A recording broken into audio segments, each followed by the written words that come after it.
É hora da entrevista do dia com Denise Campos de Toledo. E nós vamos falar do julgamento no STF de Bolsonaro e outros denunciados pela tentativa de golpe. Eu converso agora com a Ana Laura Barbosa, que é professora da SPM, especialista em Direito Constitucional. Ana Laura, boa noite, obrigada pela presença. Boa noite, Denise, obrigada. Bom, vamos falar, começa amanhã, né? A primeira turma do STF vai julgar se aceita a denúncia que foi apresentada pela PGR contra 8 pessoas por tentativa de golpe, entre elas o ex-presidente Bolsonaro, e essa denúncia é baseada no inquérito da Polícia Federal, que resultou num relatório de 884 páginas, que indica o início da organização com teor golpista em julho de 2022. A gravação dessa reunião foi encontrada no computador de Mauro Cid, que acabou fazendo uma delação também. Ele era ex-ajudante de ordens de Bolsonaro, então se vê um processo desde 2022, né? E eu queria saber qual a avaliação que você faz hoje do processo todo, do inquérito, do embasamento legal para o julgamento deles a partir de amanhã e as condições de Bolsonaro virar réu. Claro. Bom, Denise, acho importante primeiro explicar quais são os crimes pelos quais o Bolsonaro e os outros 7 indivíduos estão sendo acusados nessa denúncia, né? E depois falar um pouquinho sobre o que é uma denúncia, o que exatamente vai acontecer amanhã, né?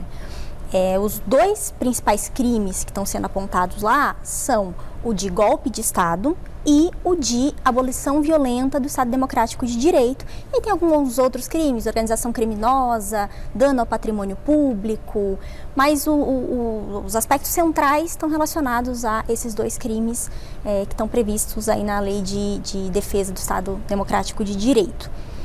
São os mesmos crimes pelos quais vários indivíduos já foram condenados no caso do 8 de janeiro.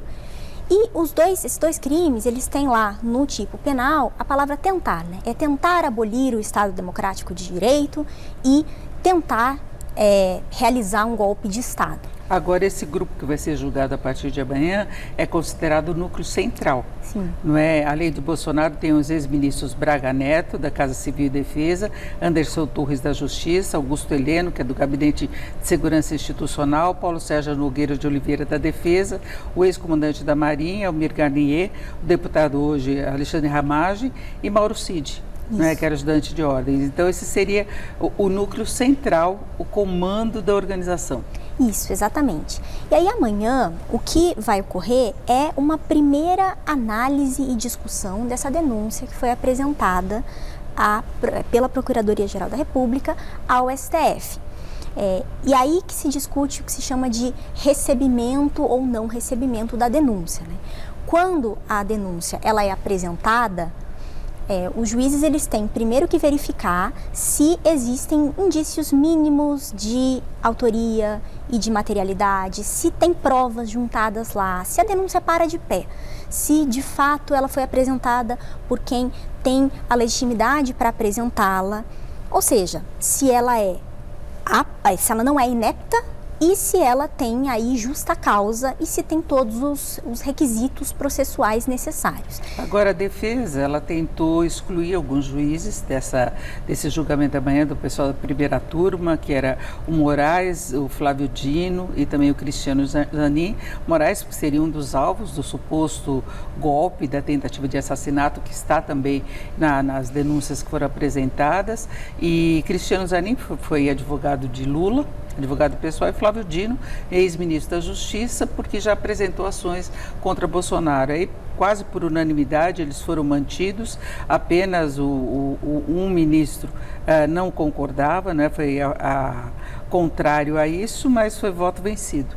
E eles permanecem, a primeira turma. Você acha isso correto ou isso pode trazer problemas mais à frente? Então, a respeito do impedimento e suspeição, o que a gente vê é que nessas decisões do Supremo, nessas arguições de impedimento que foram julgadas com relação ao ministro Zanin, ao ministro Alexandre e ao ministro Dino, não tem nenhuma novidade quando comparada com a jurisprudência do tribunal, né?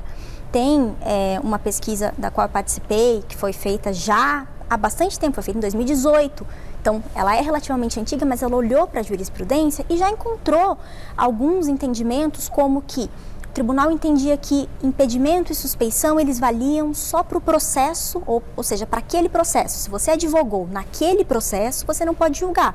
Não seria o que aconteceu no caso do ministro Cristiano Zanin. Ele teria sido advogado do Lula, que não é nem parte do processo. Até na campanha.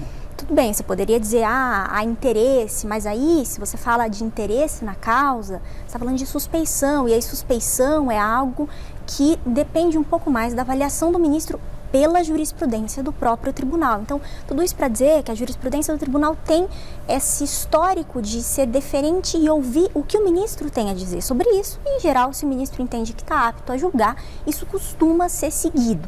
Eu coloco essa questão, inclusive, porque a defesa também tem comparado muitos pontos desse processo agora com a Lava Jato.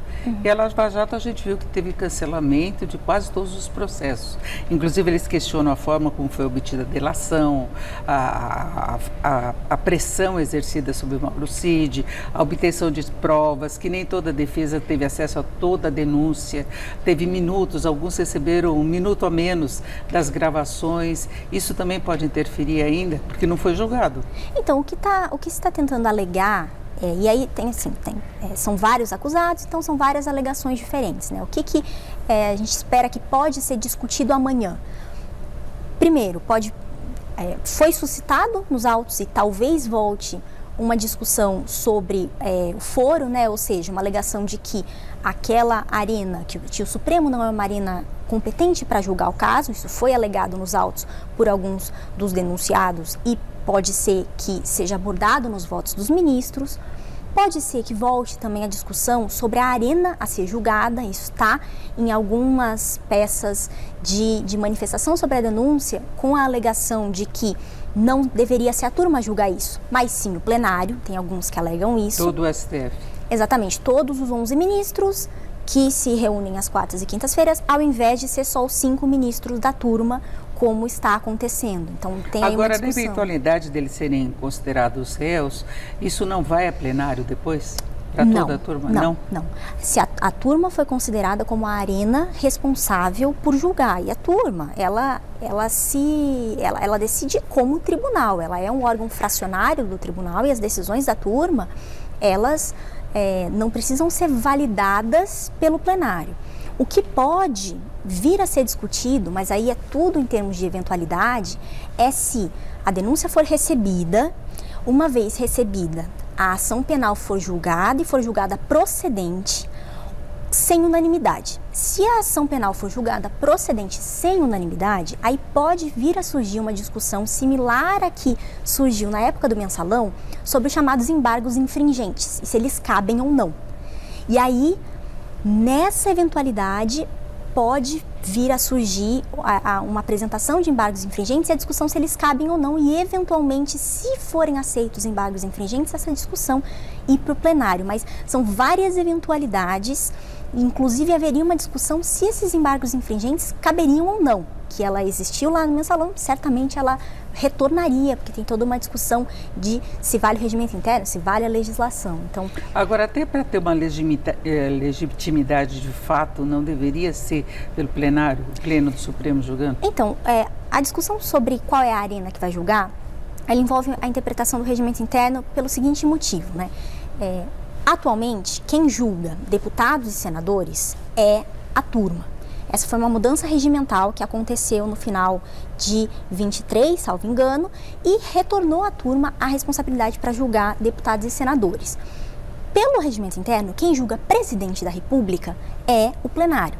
Mas aí entra a seguinte discussão: quem julga ex-presidente da República? Isso não está no regimento interno. E isso não está no regimento interno porque foi a jurisprudência que também estabeleceu que o foro continuaria uma vez que os indivíduos deixassem o mandato. E aí envolve essa discussão. Quem julga o ex-presidente? O entendimento do ministro Alexandre, quando liberou o processo, e, enfim, isso seguiu, não houve questionamento por parte do presidente, foi de que a competência seria da turma. Agora, tem um outro artigo no regimento interno que diz que se um caso for relevante o suficiente, ele pode ser remetido ao plenário. Isso poderia ser um motivo, independentemente do que diz o regimento, para remeter o processo para o plenário. Bom, o julgamento está previsto para amanhã, sessão de manhã, sessão à tarde e no dia seguinte de manhã, mas pode se arrastar até por todos esses pontos que você colocou. Eu agradeço muito a presença da Ana Laura Barbosa, professora SPM, especialista em Direito Constitucional. Uma boa noite. Obrigada, boa noite. Com vocês.